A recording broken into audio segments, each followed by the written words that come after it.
আমরা আর একটা রেখার বিচার করব, সেটা হচ্ছে শিরোরেখা। শিরোরেখাকে দ্বিতীয় ভাগ্যরেখা, শিরোরেখা কিন্তু দ্বিতীয় ভাগ্যরেখা, এটা যেন মনে থাকে। হ্যাঁ, শিরোরেখা হচ্ছে দ্বিতীয় ভাগ্যরেখা, ঠিক আছে? এইটা যে ভাগ্যরেখা। এরপরে আসি ইন্ট্রোডাকশনে, সেটা হচ্ছে রবি রেখা, সানলাইন, এই ঠিক এই জায়গা থেকে বেরোয় বা এই জায়গা থেকে ওঠে। সানলাইনটা হচ্ছে কি আমার মান প্রতিষ্ঠার জায়গা ওটা, এবং আমাদের যে সেকেন্ড হাউসের সঙ্গে এই সানলাইনের কানেকশন আমরা বুঝে নিই। আমার সাস্টেনেন্স কিসে আসে, আমার প্রতিদিনের রোজগার, আমার যে দোকান বাজারে খরচাটা হয়, এইখান থেকে তার কিন্তু জাজমেন্ট হবে। সাস্টেন্স আমার লাইফে আমি কতটা চলবে, আমার ইলেকট্রিক বিল দিতে পারবো কিনা, এ কিন্তু ভাগ্যরেখা বলবে না। ভাগ্যরেখা বলতে পারে ঠিক আছে তুমি ইলেকট্রিক বিল দেবে, কিন্তু 5টা পাখা 10টা ফ্যান চলবে কিনা সেটা কিন্তু বলে না। এখানে কিন্তু ডিফারেন্স। এখানে যে মান প্রতিষ্ঠা, প্রতিদিনের রুজি রোজগার, এই জায়গা থেকে কিন্তু জাজমেন্ট হয়। অনেকের দেখা যায় একাধিক রবি রেখা, মানে হচ্ছে কি তাদের রোজগারটা স্থায়ী নয়।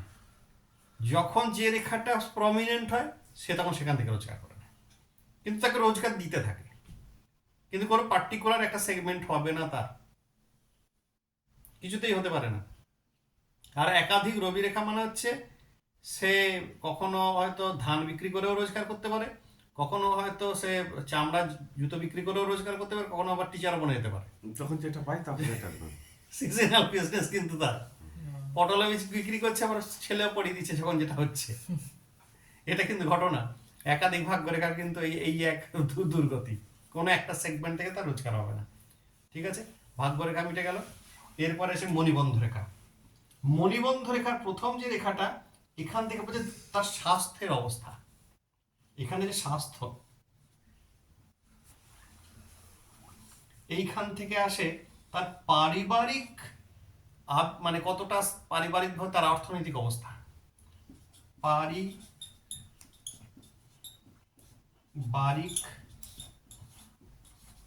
অবস্থা। তৃতীয়টা লোকের খুব কম হয়। তৃতীয় হচ্ছে আধ্যাত্মিক স্তর। এখান থেকে আধ্যাত্মিক বিচার হয়। ঠিক আছে।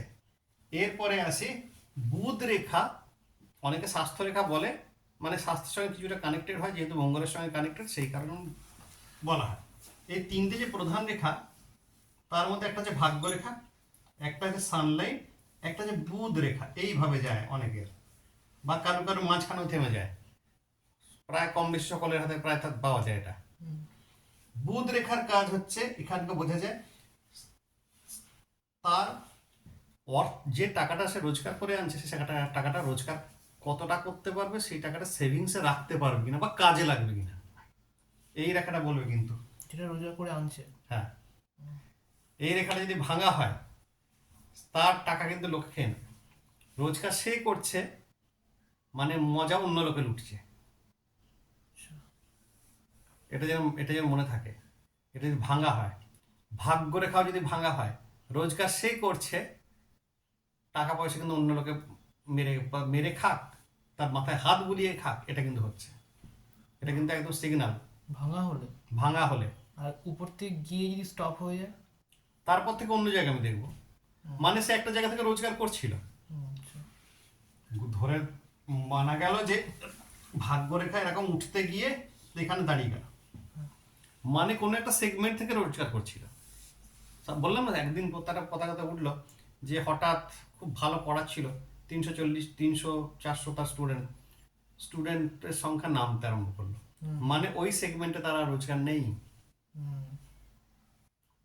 অনেকের হয় 8-10টা কোম্পানিতে কাজ করেছে, কোনো জায়গাতে তার স্থায়ী হয়নি, তার মানে ওটা তাদেরই খুব বেশি দেখতে পাবি যাদের 8th হাউসে গন্ডগোল আছে, বা 8th হাউসের লর্ড কোনোভাবে 9th হাউসের লর্ডকে সে ধরেছে, কনজাংশনে আছে, এক জায়গায় বসে আছে, তখন কিন্তু এই ধরনের হাত পাওয়া যায়।